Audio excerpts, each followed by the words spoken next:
morning mga guys. Bali for today's video magluluto tayo ng munggo. Bali Ilocano version to.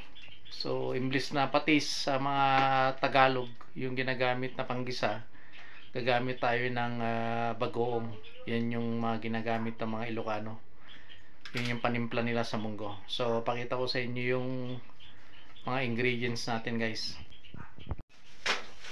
So bali ito guys yung mga ingredients natin. So meron tayong karne, meron tayong bawang, sibuyas, kamatis, sayote ang gagamitin natin, tapos yung dahon ng malunggay para mas healthy sa atin.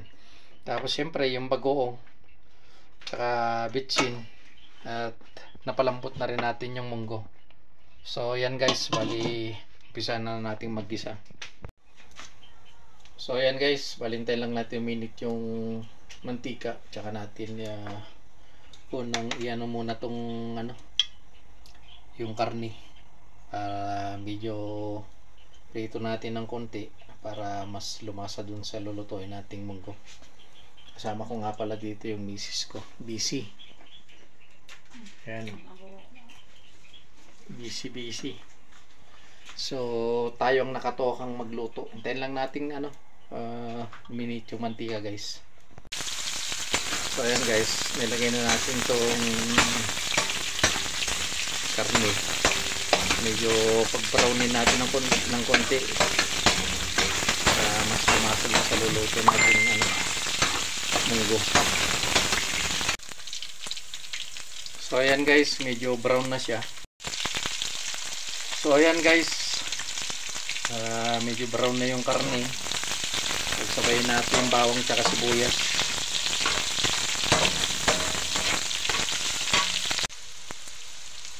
Tsaka natin lagay itong kamatis.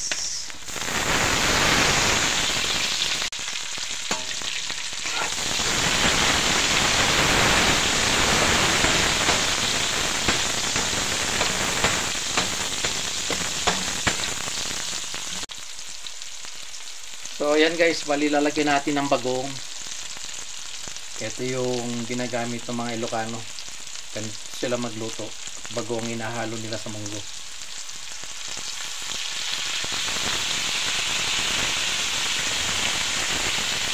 So ayan lang natin kumulo-kulo siya para may gisa natin ng gusto yung bagong para hindi masyadong malansa. So ayan guys, bali may gisa na natin na mabuti yung bagoong. So ililipat na natin tong ginisa natin dito sa may pinalambot na munggo. Ayan, tsaka natin ipa-final na timplahan. Tapos ilalagay natin tong mga gulay niya. So ayan guys, bali ito yung ginisa natin. Inilagay na natin dito sa sa pinalambot nating munggo. So hintayin lang natin kumulo. Pag kumulo siya, tsaka natin lagay itong itong sayote. Ayan. Sayote kasi mostly marami rito sa Baguio, kaya sayote ang gagamitin natin.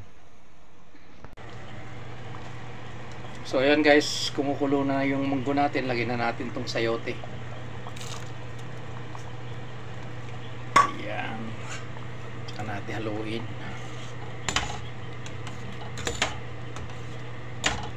Ayan. Kulon lang natin saglit. Pag nakita nating medyo paluto na yung sayote, lagyan na natin yung dahon ng malunggay para hindi ma-overcook yung sayote natin mga guys. So ayan guys, lagay na natin yung dahon ng malunggay. Bango. Ayan. Tinhaluin.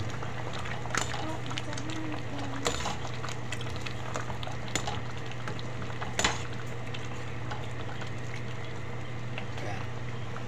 Bali, takpan muna natin. Maya luto na yan.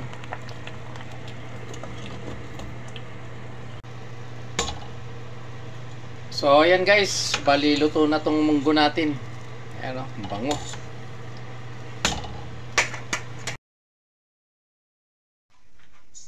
So, yun guys, paliluto na yung munggo natin. Nais ko lang magpasalamat sa inyong lahat mga guys dun sa patuloy na sumusuporta sa YouTube channel natin, Kuya Wins Vlog. Huwag niyo pong kalimutang mag-like, subscribe at pindutin yung notification bell para updated pa po kayo sa mga gagawin natin video. So, yun guys, maraming salamat muli. Ingat po kayo lagi. Hanggang sa muli. Bye-bye.